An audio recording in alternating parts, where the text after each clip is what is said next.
Bismillahirrahmanirrahim. Class 2. Today we are going to revise unit number 12 that was about subject verb agreement. तो पहले हम देखते हैं subject क्या है, वर्ब क्या है, और फिर हम तीसरे वर्ड की तरफ जाएंगे एग्रीमेंट का क्या मतलब होता है। सब्जेक्ट हमने हमने चीज़ सीखी थी, जिस तरह एक सेंटेंस है हम उसमें से देखते हैं कि हमारा नाउन क्या है या हमारा वर्ब क्या है। ठीक है, अब एक सेंटेंस के अंदर हमारे पास काफ़ी सारे नाउन हो सकते हैं। For example, if you can see this picture in this sentence this car belongs to principal. ठीक है, अब इसमें जो है इस सेंटेंस में अगर आप ओवरऑल बात करें तो कार भी नाउन है और प्रिंसिपल भी नाउन है। ठीक है, सो अब हमने इसमें से अगर मैं आपको इसी सेंटेंस के आगे जो है मैं कहूँ आपको कुछ और सेंटेंस लगा के दे दूँ और मैं कहूँ कि उसमें आपने इतना सूटेबल प्रोनाउन लगाना है, तो आप कंफ्यूज होगे ना कि मैं कार के लिए इट लगाऊँ या प्रिंसिपल के लिए ही लगाऊँ। ठीक है, सो उसमें उस जो कन्फ्यूजन वो इसीलिए होती है क्योंकि हम समझ नहीं पा रहे होते हैं कि मेन नाउन कौन सा है। ठीक है, तो जो मेन नाउन होता है यानी कि जिसके बारे में उस सेंटेंस में जो मेन बंदा है जो काम कर रहा होता है वो उसको आप कहते हैं, वो मेन नाउन है और उसको आप मेन नाउन को सब्जेक्ट कहते हैं। For example, this car belongs to the principal. अब इस सेंटेंस में प्रिंसिपल के बारे में बात नहीं हो रही है बल्कि कौन है मेन बंदा, कार। तो कार के बारे में बात हो रही है, तो जो मेन नाउन है उसको हम सब्जेक्ट कहते हैं। ठीक है इसी तरीके से the girls do their work quietly. अब देखें इसमें गर्ल्स भी जो है नाउन है और वर्क भी नाउन है, ऐसा ही है ना। लेकिन अब इसमें आपने देखना है कि मेन क्या है, वर्क के बारे में बात हो रही है कि गर्ल्स के बारे में, कौन काम कर रहा है, गर्ल्स काम कर रही हैं, तो जो गर्ल्स हैं वो आपका सब्जेक्ट है। और वर्ब क्या होता है, वर्ब कोई भी एक्शन, किसी भी काम को वर्ब कहते हैं। ठीक है Any action word is called your noun. For example, do, यहाँ पे belongs, over here do. So the girls do their work quietly. इसी तरीके से May washes her hair every day. अब यहाँ पे देखें May भी noun है और hair भी noun है, but we have to understand that which noun is doing something.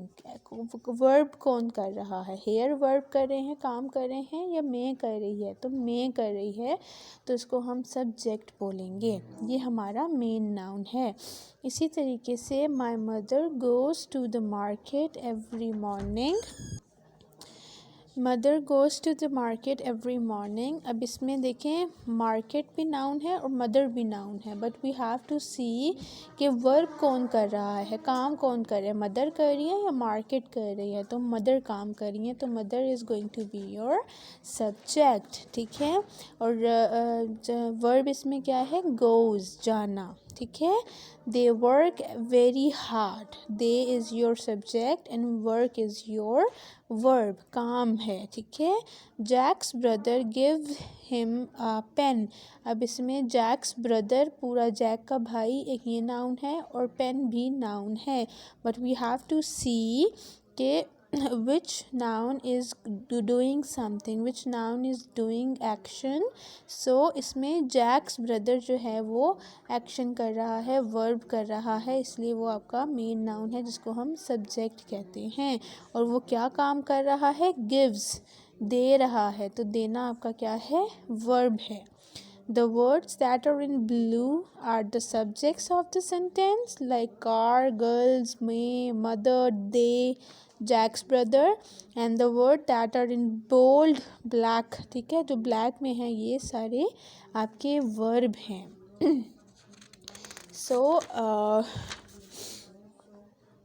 when we write a sentence, the subject must agree with your verb. इसका क्या मतलब है, इसका यही मतलब है कि जो हम लोग जैसे हम सिंपल सेंटेंस में हमने पढ़ा था कि if the subject is singular, अगर आपका सब्जेक्ट जो है वो सिंगुलर है तो आप उसके साथ सिंगुलर वर्ब लगाओगे। ठीक है, अब सिंगुलर वर्ब क्या है, वही चीज़ है कि अगर आपका सब्जेक्ट सिंगुलर है तो आप उसके वर्ब के साथ एस या फिर ई एस लगाओगे, अदरवाइज़ आप उसका वर्ब वैसे ही रहने दोगे। सिंगुलर वर्ब जो है वो यूजुअली एंड होते हैं एस या फिर ई एस में। ठीक है, तो रूल वही है, थोड़ी सी वर्डिंग चेंज हुई है इसमें, बस बात यही है कि अगर आपका सब्जेक्ट सिंगुलर है तो आप उसके वर्ब के साथ एस या फिर ई एस लगाते हो।